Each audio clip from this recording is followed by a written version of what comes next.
It's Health Wednesday, and we're talking about migraines today. Women experience migraines at roughly 3 times the rate of men. That, according to the National Institutes of Health. Too many women suffer in silence, too, but relief is possible. Joining us now is Dr. Susan Broner, a neurologist and headache specialist with St. Peter's MS and Headache Center. Doctor, thank you so much for coming in. It's a pleasure being here today. Oh, we appreciate your time. I know that this is something that many struggle with.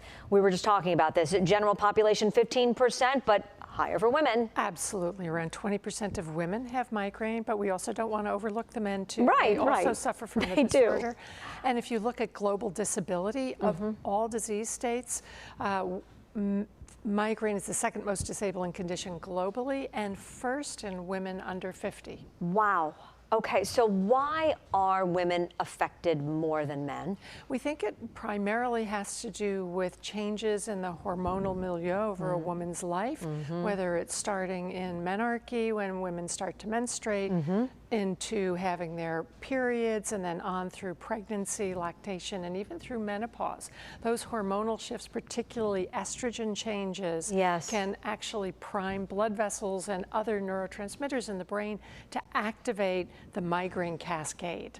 And so does that play a huge role then in severity too, and how strong they can be in frequency? Absolutely. So hormonally related headaches tend to be stronger, last longer, have more associated nausea and vomiting, and a little more resistant to treatment. Oh boy. So we really need specialized protocols for those hormonal changes. All right, so for so many women out there, right, we talk about them just kind of toughing it out, but you don't need to do that. We're going to get into treatment in a moment and some of the new treatments, but we want women to know that there are resources available. What are some of the common triggers? Some might seem like understandable.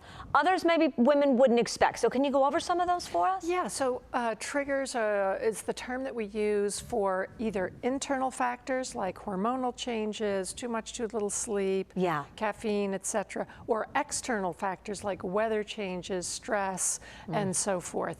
And triggers are the things that lowers your threshold to experiencing a migraine. I see. And so hormonal changes are a common trigger. Right. But also things like too little sleep, too much sleep, change in sleep patterns, too much caffeine, dehydration, stress, a lot of the things that are part of our usual lifestyle these days can trigger.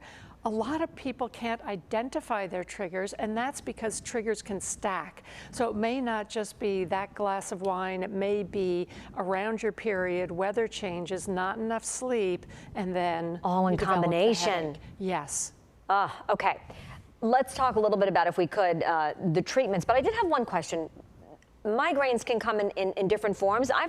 Can you have like a stomach migraine? Is that a thing? Yes, it is.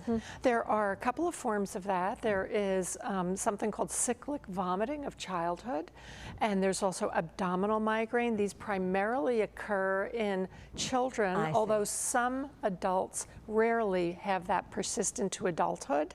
And for abdominal migraine, there are these severe bouts of abdominal pain that last a couple of hours that are excruciating. Important in making the diagnosis is making sure nothing else in the GI system is the cause. Right, is going on. New treatments, how do we help people? So we have an armamentary of wonderful treatments now for patients. We used to have migraine-specific treatments called triptans. Those were developed in the 1990s, and those were for as-needed treatments, spot treatments. Have a headache, take your medicine. Got it. Goal is to get going or gone in 2 hours. 2 hours, get rid of it, okay. We have new treatment options that target a molecule called CGRP, or calcitonin gene-related peptide. This molecule is really activated during a migraine state, and these block these molecules, leading to relief within around 2 hours. They can be extremely effective. They have low side effect profile, and many people tolerate them and get good relief from them. Oh, that's wonderful. Are there medicines, though, as well that you're trying to prevent a migraine from happening too? Some people are on a different protocol, is that fair to say? Absolutely. We think about prevention and acute treatment. So for people who are having 4 to 6 migraines a month or more, or really difficult to treat attacks, we offer preventatives, and those medications include things like these CGRP blockers, as well as our older tried but true medications, which include blood pressure medicines, seizure drugs, antidepressants, and the goal is to reduce the frequency as well as the severity and the duration and really restore people to function. Yeah. Because migraine isn't just the pain and missing work and missing family life and activities. It's also something called presenteeism, where people show up to work, try to push through, but are less productive. And that's actually half of the national cost of migraine, economically speaking. Wow. Get back to life and get the treatment that you need. Help is available. Doctor, thank you so much. Great information. We really appreciate you coming in. My pleasure. Thank you so much. Of course. And remember, for all of our Women's Health Wednesday segments, you can go to news10.com, look for Women's Health under the Community tab. We're back in a moment.